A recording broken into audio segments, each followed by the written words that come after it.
להסביר לי מה זה גל ההיעלמויות במדינת ישראל האחרונה. אני פשוט לא מבינה. עכשיו אני סתם פותחת את הפייסבוק ואני רואה משטרת ישראל מבקשת את עזרת הציבור בחיפושיה אחר נועם מלכה, נער בן 16 אשר נראה לאחרונה בעיר חדרה ב5 באוגוסט ומאז נעלמו עקבותיו. היום אנחנו ב-16 לאוגוסט. למה רק עכשיו אתם אומרים? מי יודע איפה הוא עכשיו? זה פשוט מצב קטסטרופלי, כל מה שקשור לאנשים שנעדרים. אני באמת לא מבינה.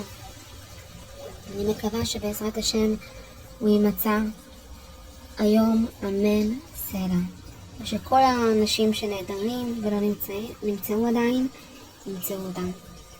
אז אם מישהו ראה אותו, אם מישהו מזהה את הבחור הזה בתמונה, תרימו טלפון למשטרה, תגידו איפה ראיתם אותו, ואני מקווה שהמשטרה תאתר אותו.